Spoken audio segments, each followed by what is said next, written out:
یہاں پیش کرتا ہوں۔ نمبر 1، حضرت ابو سعید خدری رضی اللہ تعالیٰ عنہ سے روایت ہے، بخاری شریف کی حدیث ہے، نبی اکرم صلی اللہ تعالیٰ علیہ وسلم نے ارشاد فرمایا، کیا تم میں سے کوئی اس سے عاجز ہے کہ وہ رات میں قرآن مجید کا تہائی حصہ پڑھ لے؟ صحابہ کرام رضی اللہ تعالیٰ عنہ کو یہ بات مشکل معلوم ہوئی اور انہوں نے عرض کی، یا رسول اللہ صلی اللہ تعالیٰ علیہ وسلم، ہم میں سے کون اس کی طاقت رکھتا ہے؟ آپ صلی اللہ تعالیٰ علیہ وسلم نے ارشاد فرمایا، سورہ اخلاص تہائی قرآن کے برابر ہے۔ نمبر 2، حضرت عائشہ صدیقہ رضی اللہ تعالیٰ عنہا فرماتی ہیں، بخاری شریف کی حدیث ہے، حضور پرنور صلی اللہ تعالیٰ علیہ وسلم نے ایک شخص کو ایک لشکر میں روانہ کیا، وہ اپنے ساتھیوں کو نماز پڑھاتے تو سورہ فاتحہ کے ساتھ سورت ملانے کے بعد سورہ اخلاص پڑھتے تھے۔ جب لشکر واپس آیا تو لوگوں نے نبی کریم علیہ الصلوۃ والسلام سے یہ بات ذکر کی تو پیارے آقا علیہ الصلوۃ والسلام نے ان سے ارشاد فرمایا، اس سے پوچھو کہ تم ایسا کیوں کرتے ہو؟ جب لوگوں نے اس سے پوچھا تو اس نے کہا، یہ سورت رحمان کی صفت ہے، اس وجہ سے میں اسے پڑھنا پسند کرتا ہوں۔ تاجدار رسالت صلی اللہ تعالیٰ علیہ وسلم نے ارشاد فرمایا، اسے بتا دو کہ اللہ تعالیٰ اس سے محبت فرماتا ہے۔ نمبر 3، حضرت انس رضی اللہ تعالیٰ عنہ سے روایت ہے، ترمذی شریف کی حدیث ہے، ایک شخص نے سید عالم صلی اللہ تعالیٰ علیہ وسلم سے عرض کی کہ مجھے اس سورت سے بہت محبت ہے، ارشاد فرمایا، اس کی محبت تجھے جنت میں داخل کر دے گی۔ نمبر 4، تفسیر ساوی میں لکھا ہے کہ جو شخص گھر میں داخل ہوتے وقت سلام کرے اور اگر گھر خالی ہو تو حضور اقدس صلی اللہ تعالیٰ علیہ وسلم کو سلام کرے اور ایک بار قل هو اللہ پڑھ لیا کرے تو انشاءاللہ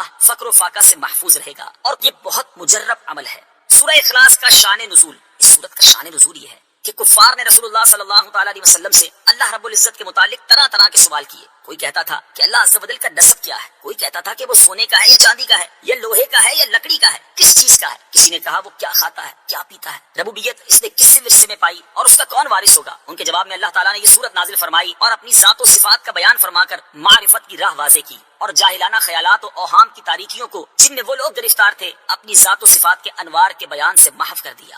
سورہ اخلاص کے مضامین، اس سورت میں اسلام کے سب سے اہم عقیدے اللہ تعالیٰ کی وحدانیت کو بیان کیا گیا ہے، نیز اللہ تعالیٰ کے صفات کمال کے ساتھ متصف ہونے کا ذکر اور عیسائیوں اور مشرکوں کا رد کیا گیا ہے۔ سورہ ابو لہب کے ساتھ مناسبت، سورہ اخلاص کی اپنے سے ماں قبل سورت لہب کے ساتھ مناسبت یہ ہے کہ دونوں سورتوں کی آیات کے آخر کا وزن ایک جیسا ہے۔ کمال کا واقعہ روایتوں میں آتا ہے، کتابوں میں لکھا کہ ایک بادشاہ تھا، اچھا وہ بادشاہ سلامت جو ہے اس کو وہ کہیں راستے میں گیا، اور جب وہ راستے میں گیا تو اس نے کیا دیکھا کہ ایک باغ ہے اور وہ گنے کا باغ تھا، ٹھیک ہے نا؟ تو اس گنے کے باغ میں اس بادشاہ سلامت نے اپنے قافلے سے بچھڑ گیا تھا، بڑا گرمی لگی اسے، تو اس گنے کے باغ کو ایک بچی سنبھالتی تھی، تو اس بچی کو اس نے کہا کچھ پینے کو ملے گا، تو بچی بڑی نیک تھی، وہ گئی اور گنے کا جوس نکال کر بادشاہ سلامت کو پیش کی۔ بادشاہ نے جیسے ہی وہ گلاس پیا تو حیران، کیا ٹیسٹ، کیا میٹھا گنے کا رس۔ تو بادشاہ نے کہا یہ بنایا کیسے، تم اتنی جلدی لے کر آ گئی، گنے کا جوس نکالنے میں تو دیر لگتی ہے۔ کہ اللہ نے ہمارے باغ میں بڑا کمال دیا ہے، اتنے کمال کے گنے ہیں کہ ہاتھ سے دباتے ہیں تو جوس نکل آتا ہے۔ اچھا ہونا کیا چاہیے تھا کہ ماشاءاللہ اللہ تمہارے باغ میں اور برکت دے، اچھا آدمی تو یہ کہتا نا۔ بادشاہ کہتا ہے ایسا باغ، اتنی کوالٹی، چلو اس باغ پہ قبضہ کر لیتے ہیں۔ ظالم آدمی تو یہی سوچتے ہیں نا کہ قبضہ کر لیتے ہیں، اس باغ کو میں لے لیتا ہوں، بچی کیا کر لے گی میرا۔ اچھا نیت خراب ہو گئی، اور اب کہتا تھا ایک اور گلاس لے کر آؤ، قبضہ تو کرنا ہی اب تو اپنا ہی ہو گیا نا، بڑے لوگ یہی سمجھتے ہیں نا اب تو اپنا ہی ہو گیا، اب کیا کرے گی، چھوٹی سی بچی ہے، چلو ایک اور پلاؤ گلاس۔ تھوڑی دیر ہوئی تو بچی جو ہے وہ روتی بھی آئی اور کہتی لگتا ہے ہمارے بادشاہ کی نیت خراب ہو گئی۔ بچی آ کر کہتی ہے، بادشاہ کہتے کیوں ایسا کیوں؟ اچھا اس کو پتہ نہیں یہی بادشاہ ہے جو ہمارے باغ میں بیٹھا، یہی بادشاہ نیت کسی کی خراب ہوئی ہے۔ بچی روتی بھی آئی، کہتی ہے لگتا ہے ہمارے بادشاہ کی نیت خراب ہو گئی۔ کیوں کہہ رہی ہو ایسا؟ بات یہ ہے کہ میں اتنی زور سے گنے کو دبا رہی ہوں، رسی نہیں نکل رہا، کیونکہ جب بادشاہ کی نیت خراب ہوتی ہے نا تو اللہ پاک برکت اڑا دیتا ہے، برکت ختم ہو جاتی ہے۔ اللہ اکبر۔ اب وہ بادشاہ نے دل میں بری نیت سے توبہ کی، کہا نہیں مجھے اس بچی کا باغ نہیں لوٹنا ہے، اب پھر جاؤ دیکھو شاید رس نکل آئے۔ تھوڑی دیر میں بچی خوشی خوشی آتی ہے، دیکھیں گنے سے رس نکلنا شروع ہو گیا ہے۔ ہماری میمنی کی ایک کہاوت ہے، آج سن لو اور سمجھ بھی لو کہ نیت میں خطرہ تو جولی میں پتھرا، کہ جس کی نیت میں خطرہ ہوتا ہے نا، بری نیت ہوتی ہے، اس کی جولی میں پتھر ہی آتے ہیں، آتا اور کچھ نہیں ہے۔ تو نیتیں اچھی رکھو، لوگوں کی اچھی باتیں سوچو، لوگوں کی بھلائی سوچو، لوگوں کی خیر خواہی کرو، اپنا ہی بھلا ہونا ہے، ہاں آپ کی چیزیں آسان ہونا شروع ہو جائیں گی۔ حدیث پاک میں آتا ہے ایک خاتون تھی، وہ اپنے کھانا کھا رہی تھی، تو کسی نے دروازے پر دستک دی کہ اللہ کے نام پہ کچھ دو۔ اب تھوڑا سا ہی کھانا تھا، انہوں نے کیا کیا، اپنا نوالا نکال کر، اپنا نوالا جو کھا رہی تھی نا روکا اور کہا چلو یہ کھانا اس غریب کو دے دیں، اپنا نوالا دے دیا۔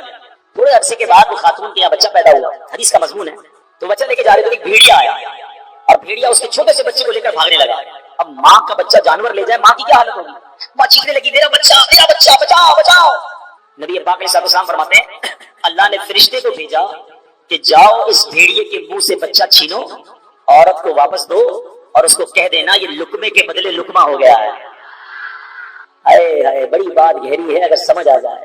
تم نے منہ سے لقمہ میری راہ میں دیا تھا نا, خود نہیں کھایا, کسی میرے بندے کو کھلا دیا نا. تیرے بچے کو جو جانور نے لقمہ بنایا تھا, ہم نے اس لقمے سے تیرے بچے کو آزادی عطا فرمائی. کاش یہ سمجھ آ جائے. بچوں کی بھلائی چاہتے ہو نا, دوسروں کے بچوں کا بھلا کرو. آپ تو بھلا بچوں کا ویسے ہی ہونے لگ جائے. اپنے گھر کا بھلا چاہتے ہو نا, کسی کے گھر کا بھلا کر دو, تمہارے گھر سے آفتیں ویسے ہی دور ہو جائیں. دوسروں کو تکلیف دے کے آپ سمجھتے کہ میں خوشحال ہو جاؤں گا, پڑوسی پریشان ہو تم سمجھو کہ میں خوش رہوں گا. نہیں, دوسروں کا بھلا, دوسروں کی خیر, اس کی برکتیں آئیں گی, اس کی ریفلیکشن آئے گی. یہ گو اراؤنڈ کہلاتا ہے. جو بندہ کرتا ہے واپس آتا ہے لوٹ کے. برائی کرو گے برائی لوٹ کر آئے گی, اچھائی کرو گے وہ کہیں نہ کہیں تمہارے سامنے ضرور آئے گی. اور اس کی روایتیں موجود ہیں. انسان جب صدقہ کرتا ہے وہ بلا کو روک لیتا ہے. بلا آ رہی ہوتی ہے اس کو روک لیتا ہے, نہیں آنے دیتا بندے کے اوپر. دعا جو ہے نیکی ہے نا, بلا کو روکتی ہے, بلا سے دعا لپٹ جاتی ہے, نہیں آنے دیتی بندے کے اوپر. تو نیکیاں کرو, یہ تمہیں کہیں نہ کہیں دنیا میں اس کا بینیفٹ کمال انداز میں ملتا رہے گا. نہ صرف ہمیں ملے گا, ہماری نسلوں کو ملے گا. تو بہرحال میرے پیارے اسلامی بھائیوں, پتہ یہ چلا کہ ہمیں نیکیاں کرنی ہے, بھلائی کرنی ہے. اچھا, اولاد کو کیسے برکت ملتی؟ قرآنی واقعہ سورہ کہف جو پڑھتے ہیں انہوں نے تو کئی بار یہ واقعہ پڑھا ہوگا, تلاوت میں تو پڑھا ہوگا, پتہ نہیں ترجمہ پڑھا نہیں پڑھا. حضرت موسیٰ اور حضرت خضر کا واقعہ ہے نا سورہ کہف میں, سبحان اللہ, ذکر ہوتا ہے وَأَمَّا الْجِدَارُ فَكَانَ لِغُلَامَيْنِ يَتِيمَيْنِ فِي الْمَدِينَةِ وَكَانَ تَحْتَهُ كَنْزٌ لَهُمَا وَكَانَ أَبُوهُمَا صَالِحًا فَأَرَادَ رَبُّكَ أَن يَبْلُغَا أَشُدَّهُمَا وَيَسْتَخْرِجَا كَنْزَهُمَا رحمتم من ربک. سبحان اللہ. ترجمہ کیا ہے؟ رہی وہ دیوار, وہ شہر کے دو یتیم لڑکوں کی تھی اور اس کے نیچے ان کا خزانہ تھا اور ان کا باپ نیک آدمی تھا. تو آپ کے رب نے چاہا کہ وہ دونوں جب اپنی جوانی کو پہنچے اپنا خزانہ نکال لیں. آپ کے رب کی رحمت سے حضرت خضر نے وہ دیوار کھڑی کر دی. اور ریزن کیا بتایا حضرت موسیٰ کو کہ ان کا باپ بڑا نیک تھا. یہ دو یتیم بچوں کا خزانہ اس دیوار کے نیچے دفن تھا. اللہ نے نبی کو حکم دیا کہ جاؤ یتیم بچوں کی خزانے کی حفاظت کرو. دیوار قائم کر دی گئی. اللہ اکبر. مفسرین فرماتے ہیں کیا لکھا قرآن میں, وَكَانَ أَبُوهُمَا صَالِحًا, ان کا باپ نیک آدمی تھا. اچھا, مزے کی بات بتاؤں, ان یتیم بچوں کا والد صرف نہیں تھا, یہ اس والد کی بات نہیں ہو رہی تھی جو قرآن میں کہا نا وَكَانَ أَبُوهُمَا صَالِحًا. فرمایا اس شخص کا نام کاشح تھا اور ان یتیم بچوں کا 8ویں یا 10ویں پشت میں والد تھا. یعنی باپ بھی نہیں تھا, دادا بھی نہیں تھا, پر دادا بھی نہیں تھا, 8 پشتوں پہلے یا 10 پشتوں پہلے والد تھا. مگر چونکہ وہ نہیں تھا, اللہ نے 8 پشتوں کے بعد بچوں کا خزانہ محفوظ رہے اپنے نبی کو بھیجا کہ جا کر دیوار کو کھڑی کر. سمجھ آ رہی ہے بات؟ لوگ کہتے ہیں یار بچوں کے لیے کوئی بڑا کاروبار کروں, ڈبل شفٹ میں کام کروں. کچھ لوگ نماز نہیں پڑھ رہے, کچھ لوگ دین کا کام نہیں کر رہے, ماذ اللہ کچھ لوگ حرام روزی کما رہے. کیوں بھائی؟ ڈبل ڈیوٹی کر رہا ہوں بچوں کے لیے, بہت کام کر رہا ہوں بچوں کے لیے, بچوں کے لیے چھوڑ کر جانا اس لیے وطن سے دور چلا گیا ہوں, غلط کاموں میں پڑ گئے. ارے اللہ کے بندے کدھر چلے گئے؟ قرآن کے اس واقعے سے سیکھو نا. اگر تم اللہ کو راضی کرنے والے کاموں میں لگ جاؤ گے, اللہ تمہارے بچوں کی حفاظت کے لیے فرشتوں کو بھیج دے گا. تمہارے بچوں کو خوب برکتیں مل جائیں گی. یعنی اصل ٹریک یہ ہے کہ ہم زندگی میں رب کو راضی کر لیں, اللہ ہماری دنیا بھی اچھی کر دے گا, ہمارے بچوں کے لیے بھی بہتری فرما دے گا. تو یہ آج سمجھ لو کہ نیکی کیسے کیسے اور کہاں کہاں کام آتی ہے. سبحان اللہ. نیکیاں بہت ساری ہیں جو ہم کرتے چلے جائیں. اب مثال کے طور پر اولاد کو پالنا ہے نا, اچھی نیت کر لو. آئے ہائے, انما الاعمال بالنیات. سنا نا آپ نے, اچھی نیت کیسی نیکیاں بڑھا دیتی ہے. اب اولاد پالنے کی کیا نیت ہوتی ہے؟ یہ بڑا ہو کے ڈاکٹر بنے گا, بڑا ہو کے انجینئر بنے گا, اس کو بڑا پیسے والا بنانا ہے, اس کو کاروباری بنانا ہے. کیا پیاری نیت علماء نے فرمائی کہ والد کو چاہیے کہ اولاد کی پرورش اس نیت سے کرے کہ میرا یہ بیٹا یا بیٹی روز قیامت میری شفاعت کریں گے.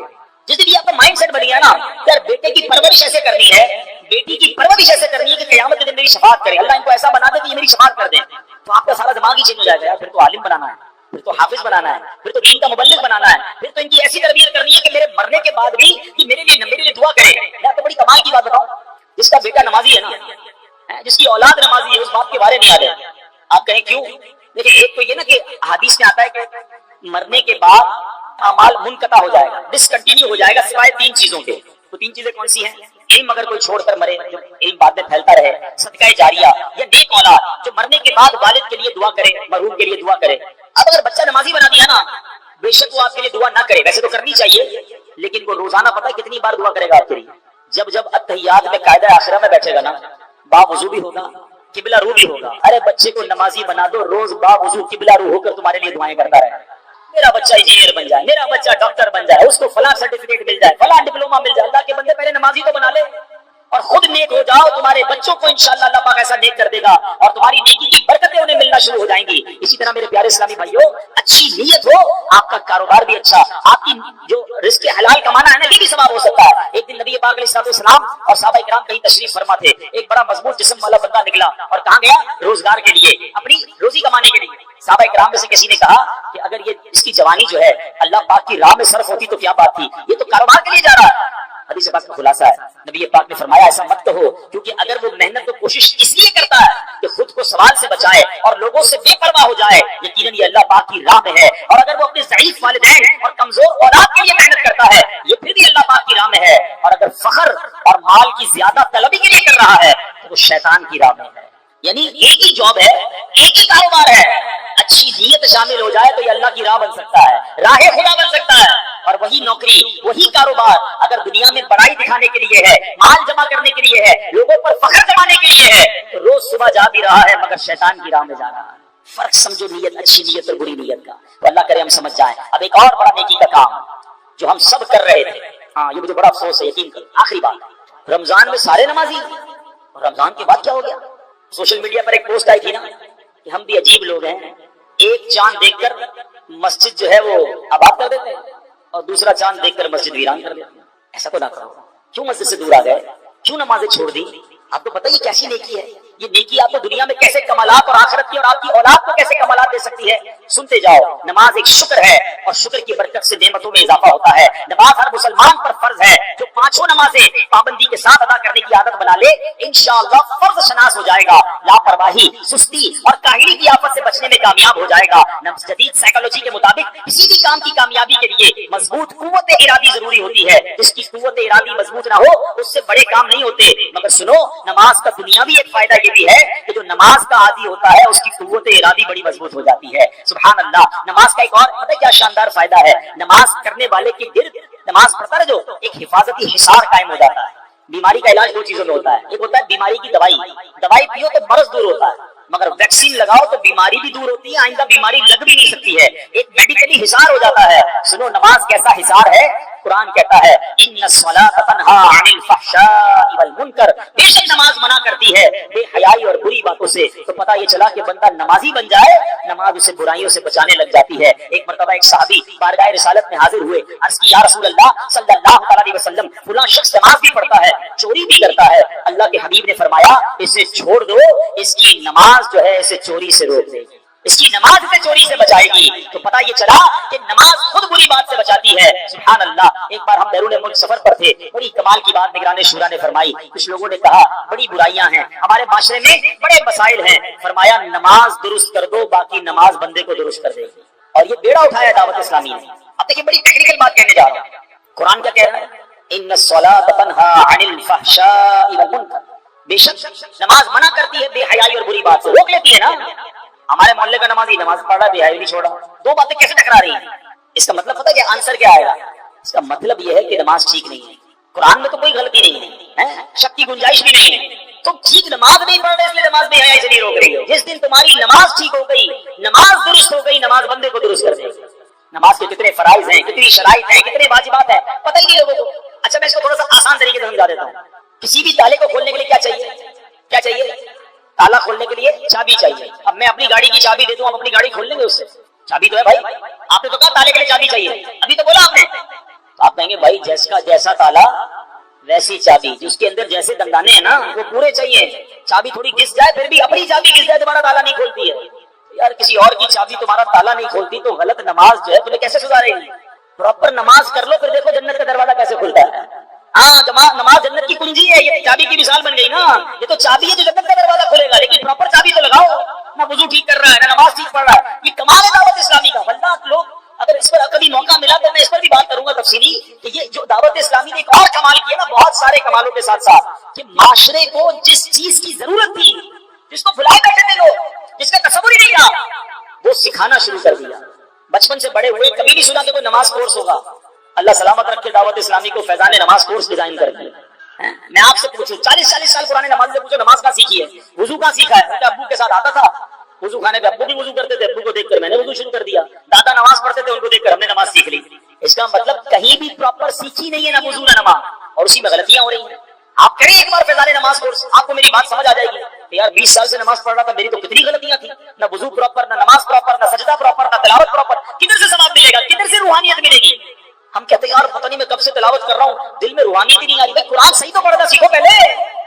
اب یہ بڑا نازک مسئلہ میں نے چھیڑ دیا ہے، تو پلیز سمجھو دعوت اسلامی والے ہمارے خیر خواہ ہیں کہ جو گلی گلی مسجد مسجد مدرسۃ المدینہ بالغان لگاتے ہیں، اسی لیے لگاتے ہیں کہ یار 15 منٹ کے لیے آؤ، مخارج ٹھیک کر لو، تمہارا پڑھنا درست ہو جائے گا، پھر قرآن پڑھی جاؤ، ہر آیت تمہارے دل میں نور داخل کرے گی، ایک بار آ کر نماز اپنی سیکھ جاؤ، اب ہر سجدہ تمہارا درجہ بلند کرے گا۔ اے فجر میں اٹھ کر سردیوں میں وضو کر کے نماز پڑھ رہے ہو، برسوں سے پڑھ رہے ہو، ایک بار سیکھ لو نا، کہیں ایسا نہ ہو سارا سفر بیکار ہو جائے۔ اللہ کرے کہ یہ بات سمجھ آ جائے۔ تو نماز یہ کمال کی چیز ہے، آپ کی قوت ارادی مضبوط کر دے گی، آپ کو برائیوں سے روک دے گی، آپ کی زندگی کی روٹین تبدیل کر دے گی۔ بس نماز کو ایک بار ٹھیک طریقے سے سیکھ لو۔ اور جو میں نے نیت کی بات کی نا، اچھی نیت تو بہت برکت لاتی ہے، لیکن اگر دل میں نیت بری ہو نا، ہاں اس کی بڑا مصیبت ہے، وہ آپ کے اوپر بھی اور آپ کی آنے والی نسلوں پہ بھی برا امپیکٹ ڈالے گی، آپ کے کاروبار کو تباہ کر کے رکھے گی۔ اگر آپ کسی کے کاروبار پر، کسی کے مال پر، کسی کی زندگی پر بری نظر لگائے بیٹھے، اللہ سے خوف تو کرو نا، گناہ سے تو بچو۔ اگر مشکل سے نکلنا ہے نا تو اللہ کی فرما برداری کرو۔ ایک اور جگہ فرماتا ہے وَمَن يَتَّقِ اللَّهَ يَجْعَل لَّهُ مَخْرَجًا، اگر جو اللہ سے ڈرے اللہ اس کے لیے نجات کا راستہ نکال دے گا۔ اللہ ایسے راستے نکالتا ہے جب بندہ اللہ کی فرما برداری کرتا ہے، اللہ کی نافرمانی بھی کرتے ہیں، پھر کہتے ہیں یار پتہ نہیں کون سا گناہ ہو گیا، مسئلے حل ہی نہیں ہو رہے، میری دعائیں قبول نہیں ہو رہی۔ اچھا نماز پڑھتے ہیں، ہاں وہ تو کبھی کبھی پڑھ لیتے ہیں، اچھا نماز قضا بھی ہو رہی ہے اور اس کو اس بات کا احساس بھی نہیں کہ پتہ نہیں کون سا گناہ کر رہا ہوں۔ ارے بھائی تو سب سے بڑا گناہ کر رہا ہے، یہ بڑا مسئلہ ہے ہمارے یہاں۔ کوئی شراب پیے نا، لوگ کہتے او شراب پیتا ہے، جوا کھیلے او تو جواری ہے جی، یہ تو چوری کرتا ہے۔ اچھا ہم نے اپنے طور پر گناہوں کی اپنی ڈیفینیشن بنا لی، یقیناً چوری، شراب، جوا حرام جہنم میں لے جانے والا کام، مگر نماز نہ پڑھنا یہ اس سے بڑا گناہ ہے۔ اچھا کوئی بات نہیں، نماز جمعے کی پڑھتا ہے وہ کوئی گناہ ہی نہیں ہے۔ ہم نے بھی اپنے طور پہ گناہوں کی ڈیفینیشن بنا لی ہے۔ خدا اللہ کے غضب سے ڈرو، اور جس دن اللہ کی فرما برداری کرو گے اللہ آپ کو انشاءاللہ غیب سے راستے نکالے گا۔ کیسے غیب سے راستے نکلتے ہیں سنو، نیکی کا فائدہ، کسی کی مدد کرنے کا فائدہ، بڑا کمال کا واقعہ۔ آج سے تقریباً 150-200 سال پہلے کا یہ واقعہ، عرب کی کسی دیہات میں رہنے والا شخص تھا جس کا نام تھا ابن جدعان۔ موسم بہار میں ایک بار وہ اپنے اونٹوں کے باڑے میں پہنچا تو اس کے اونٹ بڑے خربا تھے، صحت مند تھے، اونٹنی تو بہت ہی صحت مند تھی، کمال کا اس سے دودھ اتر رہا تھا نا۔ یہ دیکھ کر اس کا سر شکر سے جھک گیا۔ پھر اچانک اس کو قرآن پاک کی چوتھے پارے کی پہلی آیت یاد آ رہی۔ وہ آیت کیا ہے؟ لن تنالوا البر حتى تنفقوا مما تحبون۔ اللہ فرماتا تم ہرگز بھلائی کو نہ پہنچو گے جب تک راہ خدا میں اپنی پیاری چیز خرچ نہ کرو۔ تو اس نے فیصلہ کر لیا کہ اس اونٹنی اور اس کے بچے کو راہ خدا میں صدقہ کر دوں گا، کہ اتنا دودھ دے رہی ہے، اتنی اچھی اونٹنی ہے تو میں اس اونٹنی کو ہی صدقہ کر دیتا ہوں، سب سے اچھی چیز تھی۔ یہ بڑی کمال کی بات ہے۔ میں اس آیت اور اس کے ترجمے اور اس کی تفصیل پر تھوڑی دیر بعد بات کرتا ہوں، پھر آپ کو سمجھ آئے گی کہ اپنی پیاری چیز خرچ کرنے کا اجر کتنا ہے۔ تو اس نے کیا کیا کہ یہ اونٹنی کو اور بچے کو ساتھ لیا اور ایک پڑوسی کے گھر پہنچ گیا۔ پڑوسی کی 7 غریب بیٹیاں تھیں، بڑا غریب تھا، دروازہ کھٹکھٹایا اور جیسے دروازہ کھلا تو کہا یہ اونٹنی اس کا بچہ یہ آپ کو تحفہ ہے۔ پڑوسی تو حیران، دودھ دینے والی اونٹنی میرے گھر آ گئی، بڑی دعائیں دی اس نے۔ ابھی ابن جدعان جو چلا گیا، کچھ عرصہ ہوا تو بڑا قحط آ گیا، پانی بھی نہیں، بارشیں بھی نہیں ہو رہی، ہر طرف پانی کی قلت، ایک ایک گھونٹ کو لوگ ترسنے لگے۔ ابن جدعان نے اپنے بیٹوں کو ساتھ لیا کہ چلو پانی ڈھونڈتے ہیں۔ ڈھونڈتے ڈھونڈتے وہ ایک غار، انڈر گراؤنڈ ایک غار تھا، اس میں چلا گیا۔ جب اندر اترا تو شاید یہاں پانی مل جائے، اندر اترا تو پانی میں تو گیا لیکن پانی نہیں تھا بلکہ دلدل تھی۔ بچوں نے بڑی آوازیں لگائیں، ابن جدعان باہر بھی نکل سکا۔ بچے تھوڑی دیر ایک آدھ دن تو انتظار کیا، لگتا ہے ابا جی تو گئے۔ یہ بچے گھر آئے اور ابا جی کے لیے سمجھ فاتحہ پڑھی اور سب نے ابو کا مال آپس میں بانٹنا شروع کیا۔ پھر سوچا ابو کے پاس ایک اونٹنی بھی تھی، وہ اونٹنی تو ابو نے پڑوسی کو دے دی، لالچی بچہ تھے کہ یہ تو واپس لینی چاہیے اس سے، اتنی کمال کی اونٹنی تھی، بھائی جان بڑا دودھ دیتی تھی۔ پہنچ گئے پڑوسی کے پاس، کہا آپ کو یاد ہے ابو نے آپ کو ایک اونٹنی دی تھی؟ کہاں؟ بولا میں واپس چاہیے۔ ابو کہاں ہے؟ وہ تو دلدل میں گئے، نکلے نہیں وہاں سے۔ پڑوسی بھی کمال کا تھا، ٹھیک ہے تمہیں چاہیے تو واپس دے دو۔ اونٹنی واپس دی اور یہ پڑوسی ڈھونڈنے نکل گیا اپنے محسن کو کہ یہ مجھے اس نے بڑے مشکل وقت میں مدد کی تھی، آج میں اس کی مدد کروں گا۔ ڈھونڈتے ڈھونڈتے اس غار میں پہنچا، اندر اتر گیا، دلدل نظر آیا، اس نے آوازیں دینا شروع کی تو اس پڑوسی کو قریب سے کہیں سے سانس کی آواز آنے لگی۔ ڈھونڈتے ڈھونڈتے ہاتھ لگایا تو اس کو ابو جدعان ملا۔ ابو جدعان زندہ تھا، بڑی مشکل سے اس کو کھینچا، اس کو باہر نکالا۔ اب جب باہر آ گیا، سانس بحال ہوئی، کہا ابو جدعان یہ تو بتاؤ 8 دن سے دلدل میں ہو، 8 دن تک زندہ کیسے رہے؟ تمہیں کھانا پانی کیسے ملتا رہا؟ ابو جدعان کہتا ہے ماجرا بڑا عجیب ہے، واقعی میں سینے تک تو دلدل میں تھا، مگر روزانہ میرے منہ کے قریب ایک دودھ کا پیالہ آتا تھا، میں وہ دودھ پی لیتا تھا اور اسی وجہ سے میں زندہ رہا۔ ہاں 2 دن سے مجھے دودھ نہیں مل رہا۔ پڑوسی کہتا ہے بات مجھے سمجھ آ گئی ہے۔ کیا بات ہے بتاؤ تو صحیح مجھے۔ بات یہ ہے کہ تم نے مجھے اونچنی دی تھی نا، میرے بچے روز دودھ پی کر تمہیں دعا دیتے تھے، اللہ نے مشکل وقت میں دلدل میں تمہیں دودھ عطا فرمایا۔ یہ بات تو ٹھیک ہے مگر 2 دن سے دودھ کیوں نہیں مل رہا تھا؟ کہ 2 دن پہلے تمہارے بچے آئے تھے، تمہاری اونٹنی واپس لے کر چلے گئے۔ ہائے ہائے ہائے، اللہ کرے یہ بات سمجھ آ جائے۔ کسی کو نوالا کھلا دو، اللہ تم سے مصیبتوں کو ٹال دے گا۔ کسی کی غربت میں مدد کر دو، اللہ تمہارے دکھ دور کر دے گا۔ کسی کو تم انشاءاللہ پانی پلاؤ، اس کی پیاس بجھاؤ، اللہ تمہاری دنیا اور آخرت کی پیاس بجھا دے گا۔ یہ بلائیں چلتی ہیں لوگوں کی دعاؤں سے، کسی کا ہاتھ پکڑ لو، انشاءاللہ مشکل میں وہ رب کی رحمت تمہارا ہاتھ تھام لے گی۔ مگر آج یہ وقت بہت مشکل آ گیا ہے، لوگ مدد کرتے نہیں، دھوکہ دیتے ہیں۔ افسوس تو کبھی کبھی یہ ہوتا ہے کہ ایک غریب آدمی جس کی تھوڑی سی جمع پونجی ہے، چیٹنگ کر کے اس سے پیسے چھین لیتے ہیں، کوئی فراڈ کر کے، کوئی اسکیم بتا کر، کوئی بڑا نفع دکھا کر، غریب آدمی بیچارہ اپنے سارے پیسے جمع کر کے دیتا ہے کہ چلو یار مجھے کچھ نفع مل جائے گا، اور وہ لے کر رفو چکر ہو جاتے ہیں، کبھی ہاؤسنگ اسکیم کے نام پر، کبھی نفع دکھانے کے نام پر، کبھی موبائل۔ درود پاک پڑھنے کے بے شمار فضائل و برکات ہیں۔ مصطفیٰ جان رحمت، شمع بزم ہدایت، نوشہ بزم جنت، پیکر جود و سخاوت، منبع علم و حکمت، صلی اللہ تعالی علیہ وسلم کا بڑا کمال کا فرمان ہے۔ میرے آقا فرماتے ہیں جس کا مضمون ہے کہ بے شک تم میں سے بروز قیامت میرے سب سے زیادہ نزدیک وہ ہوگا جس نے دنیا میں مجھ پر سب سے زیادہ درود پڑھے ہوں گے۔ بظاہر تو بڑی مختصر حدیث ہے، لیکن اس کے پیچھے جو انعام ہے، جو ریوارڈ ہے، اگر اس پر توجہ دیں تو سمجھ آئے گا کہ یہ کتنا بڑا انعام ہے۔ مجھے بتائیے نا، محشر کا دن یہ کتنا مشکل دن ہوگا۔ سورج 1.25 میل پر ہوگا، زمین تانبے کی ہوگی، پل صراط سے گزرنا ہوگا، نامہ اعمال کھلنے ہوں گے، اعمال تولے جائیں گے، کتنی ڈیفیکلٹیز، کتنی مشکلیں ہوں گی، مگر وہ کون ہوگا جو اس دن ان تمام مشکلوں میں بھی ہماری مدد فرمائیں گے؟ تو کوئی اور نہیں ہے۔ بریلی کے تاجدار لکھتے ہیں نا کہ سنتے ہیں کہ محشر میں صرف ان کی رسائی ہے اور کوئی نہیں ہے ان کے سوا۔ سنتے ہیں کہ محشر میں صرف ان کی رسائی ہے، گر ان کی رسائی ہے لو جب تو بنائی ہے۔ اب ذرا غور کریں، جو لوگ حج پہ گئے ہیں وہ میری بات ذرا جلدی سمجھ جائیں گے۔ عرفات کے میدان میں کتنی پبلک ہوتی ہے؟ 25-30 لاکھ، 40 لاکھ۔ لیکن جو حج پر جاتے ہیں انہیں لگتا ہے کہ 25-30 لاکھ کہتے کس کو ہے؟ تواڑی پنجابی میں کہتے ہیں لگ پتا جاتا ہے کہ عوام کہتے کس کو ہیں۔ اتنی پبلک، جدھر دیکھو سر ہی سر، ادھر جو ایک بار بندہ کھو جائے دوبارہ نہیں مل سکتا۔ 25-30-40 لاکھ لوگوں کا یہ عالم ہے، تو محشر میں کتنے لوگ ہوں گے؟ 8 ارب کے قریب تو اس وقت دنیا میں بندے ہیں، ٹھیک ہے، 7 ارب 90 کروڑ کے قریب تو دنیا کی آبادی پہنچ گئی ہے، تھوڑے دنوں میں یہ 8 ارب ہو جانی ہے۔ 8 ارب ابھی ہیں۔ حضرت آدم علیہ السلام سے لے کر صبح قیامت تک جتنے لوگ اس دنیا میں آئیں گے سب اس میدان میں موجود ہوں گے۔ رش کتنا ہوگا، ہجوم کتنا ہوگا۔ اچھا، اس میں جتنے مسلمان ہیں سب چاہتے ہیں کہ نبی پاک کے قریب ہو جائیں۔ ابھی اس ہال میں 1000-1500 شاید لوگ ہوں گے، کافی لوگ چاہ رہے ہیں آگے آنا، سب شاید مجھ سے مل بھی نہ پائیں۔ ایک بندے سے 1000 آدمی ملنے کی کوشش کرے تو مشکل ہو جاتی ہے۔ اربوں خربوں لوگ اگر نبی پاک کے قریب ہونا چاہیں تو کیسے ہو سکیں گے؟ اس کا مطلب قریب وہی ہو سکے گا جس کو آقا بلائیں گے۔ اب کس کو بلایا ہے سوچ لو۔ آقا فرماتے تم میں سے میرے قریب وہ ہوگا جس نے دنیا میں زیادہ درود پڑھے ہوں گے۔ اب درود پڑھنا تو قیامت کے دن نبی پاک کے قرب کا ذریعہ ہو گیا۔ اتنے رش کے اندر میں کیسے قریب پہنچوں گا؟ اللہ اکبر۔ اور جب قریب پہنچ گئے نا تو پتہ پھر مسئلہ کیا ہونا ہے، آسانی کیسے ہو جائے گی۔ بہت پیاس لگے گی، سنا ہے محشر کے دن، مگر اعلیٰ حضرت کہتے ہیں ٹھنڈا ٹھنڈا میٹھا میٹھا پیتے ہم ہیں پلاتے یہ، اپنی بنی ہم آپ بگاڑے ہیں، کون بنائے بناتے یہ ہیں۔ ارے جب باپ بھی نہیں پوچھے گا، وہ باپ جو آج بچوں کے لیے ڈبل ڈیوٹی کرتا ہے، مگر قیامت کے دن ایسے نفسا نفسی کا عالم ہوگا کہ نہ باپ پوچھے گا نہ ماں کام آئے گی۔ سنو میرے آقا اس دن کیا کریں گے، ماں جب اکلوتے کو چھوڑے آ آ کہہ کے بلاتے یہ ہیں، باپ جہاں بیٹے سے بھاگے لطف یعنی کرم وہاں فرماتے یہ ہیں۔ اللہ اکبر۔ اس سے سیکھنے کو یہ مل رہا ہے کہ اگر محشر کے دن کی سختیوں سے بچنا ہے، ڈیفیکلٹیز سے بچنا ہے، تو آقا کے قریب جانا ہے، اور آقا کے قریب جانا ہے تو درود پاک کثرت سے پڑھنا ہے۔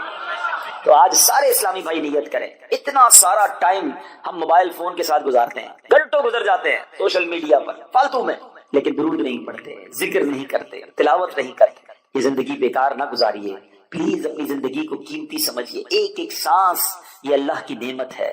جتنا ہو سکے عبادت میں، ذکر و درود میں، نیکی کے کاموں میں صرف کریں. آئیے مل کر محبت کے ساتھ بآواز بلند درود پاک پڑھ لیں. صلو علی الحبیب صلی اللہ تعالی علی محمد صلی اللہ علیہ وسلم.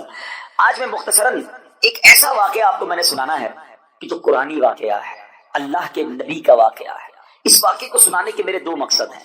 ایک تو قرآن کا واقعہ سنیں گے، اس واقعے میں جو میسج ہے وہ ہم لینے کی کوشش کریں گے، اور دوسرا مقصد یہ ہے کہ یہ واقعات ہمیں پتہ ہونے چاہیے تھے. اللہ کے کلام میں یہ واقعات موجود ہیں، مگر بہت بڑی تعداد ہے جو قرآن سے دور زندگی گزار رہی ہے. ہمیں شاید دنیا کی بہت ساری معلومات ہے، لیکن مسلمان ہونے کے باوجود قرآن کے بارے میں معلومات نہیں ہوتی. نہ قرآن پورا تجوید سے پڑھا ہوتا ہے، نہ ترجمہ پڑھا ہوتا ہے، نہ تفسیر پڑھی ہوتی ہے. مجھے ایک بات بتائیں، پہلے صبح اٹھتے تھے لوگ، اللہ رسول کا نام لیتے تھے، اچھا پہلے پھر اس کے بعد اخبار پڑھتے تھے. اب اٹھتے ہی فون اٹھاتے ہیں، پہلا کام، اور یہ دیکھتے کس کس کا میسج آیا ہے. جب تک ہمارے واٹس ایپ میسجز، ہمارے جو بھی ہمیں پیغامات آئے، ہم سنتے نہیں، ہمیں چین نہیں آتا، کوئی اہم بات رہ نہ جائے. مجھے ایک بات بتاؤ، تمہارے دوست کا، تمہارے کاروباری ساتھی کا پیغام مس نہ ہو جائے، اس بات کا خیال ہے؟ اتنی عمر ہو گئی، اللہ کا پیغام قرآن تمہارے پاس آیا ہوا ہے، وہ پڑھ لیا، جان لیا رب نے کیا فرمایا ہے، اللہ نے ہمارے لیے کیا پیغام دیا ہے؟ کبھی سوچا آپ نے؟ قرآن تو ویسے ہی اللہ کا پیغام ہے، مگر خاص طور پر 89 آیتیں وہ ہیں جس میں اللہ نے براہ راست ڈائریکٹلی مجھ سے اور آپ سے بات کی ہے. اور کیا فرمایا؟ یا ایھا الذین آمنو، اے ایمان والے، اے ایمان والے. ہم ایمان والے ہیں نا، ہم سے بات ہوئی ہے. کیا ہم نے وہ 90 کے قریب آیتیں پڑھ لی؟ یہ اللہ نے کیا فرمایا، مجھ سے کیا بات کی ہے؟ میری فیملی کا، میرے دوستوں کا، میرے بزنس کولیگز کا پیغام ڈسٹرب نہ ہو، اس کا خیال ہے. اللہ نے قرآن میں ہمیں پیغام دیا ہوا ہے، ہمارے پاس ٹائم ہی نہیں ہے. مرنے کے بعد کیا ہم یہ جواب دے سکیں گے کہ یا اللہ ٹائم نہیں تھا اس لیے قرآن نہیں پڑھ سکا؟ خدا را قرآن سے دور نہ رہیں، پڑھیں قرآن کو، اتنا کچھ موجود ہے. اور حدیث پاک کا مضمون ہے وہ دل ویران ہے جس میں کچھ قرآن نہیں ہے. سوچو کہ ہمارے دل میں کتنا قرآن ہے، ہم کتنا قرآن پڑھتے ہیں. اب میں قرآن کا واقعہ سناتا ہوں. ایک مقصد یہ ہے کہ قرآن سے محبت بڑھے، قرآن پڑھنے کا ذہن بنے. قرآن سے دور رہ کر زندگی اچھی نہیں ہے. یہ قرآن، وہ دیکھیں نا، ہمارے موبائل میں بہت سارے سافٹ ویئر ہوتے ہیں اور روز کئی بار کھولتے ہیں، مگر جس دن میں اور آپ قبر میں جائیں گے نا، ہمارے سارے سافٹ ویئر آف لائن ہو جائیں گے. بلکہ کچھ دوست کہیں گے یار کئی دن ہو گئے آن لائن نہیں ہوا، اور بعد میں پتا چلے گا یہ بندہ تو خود ہی آف لائن ہو گیا ہے، خود ہی دنیا سے چلا گیا ہے. اس کا مطلب یہ ہوا کہ قبر میں جا کر سارے سافٹ ویئر آف لائن ہو جائیں گے، مگر جس نے قرآن کو تھاما ہوگا یہ قبر میں بھی آن لائن رہے گا، یہ قبر میں بھی تمہارے ساتھ جائے گا، قبر کا نور بنے گا. تو کیوں نہ روز کچھ نہ کچھ قرآن پڑھا جائے. تو آئیے نیت کر لے، پہلی نیت تو یہ کر لے کہ ہم روز کچھ نہ کچھ قرآن پڑھیں گے انشاءاللہ. اس کو سمجھنے کی بھی کوشش کریں گے. ہے نا دعوت اسلامی آپ کے پاس؟ بچوں کے مدرسے الگ تو بڑوں کے مدرسے الگ، آن لائن مدرسہ الگ. آپ پڑھنے والے تو بنے، ہر جگہ آپ کو فیسلٹی دعوت اسلامی دے رہی ہے کہ کسی طرح قرآن پڑھ لیں اور اسے سیکھ لیں. اور اب آتے ہیں بڑے ہی عجیب و غریب واقعے کی طرف، اور یہ واقعہ ہے حضرت یونس علیہ السلام کا. شہر تھا نینوا، جس کی ہدایت کے لیے آپ کو بھیجا گیا. آپ نے اپنی قوم کو اللہ کی طرف بلایا. وہ لوگ شرک کرتے تھے، وہ اللہ پر ایمان نہیں لاتے، بت پرستی کرتے تھے. آپ نے بہت ان کو سمجھایا، اللہ کی طرف بلایا. وہ قوم ہدایت نہیں پاتی تھی، ایمان لانے سے انکار کر دیا، الٹا آپ کے سامنے سرکشی کرتے تھے. تو آخرکار آپ نے کہا کہ اے لوگو، اب اگر تم ایمان نہیں لا رہے تو سنو، میں تمہیں عذاب کے بارے میں بتا رہا ہوں. اب تم پر عذاب آئے گا، اور میں کوئی بات جھوٹی نہیں کرتا. اب قوم کے لوگوں نے مشورہ کیا کہ یہ بات تو کبھی جھوٹی کرتے نہیں ہیں، اب ان پر نظر رکھو. اگر تو یہ راتوں رات ہمارے شہر سے چلے جائیں نا تو سمجھ لو عذاب آنے والا ہے. کیونکہ اگر یہ اللہ کے نبی ہیں تو جس شہر میں اللہ کے نبی ہوتے ہیں وہاں عذاب نہیں آتا. وہ قوم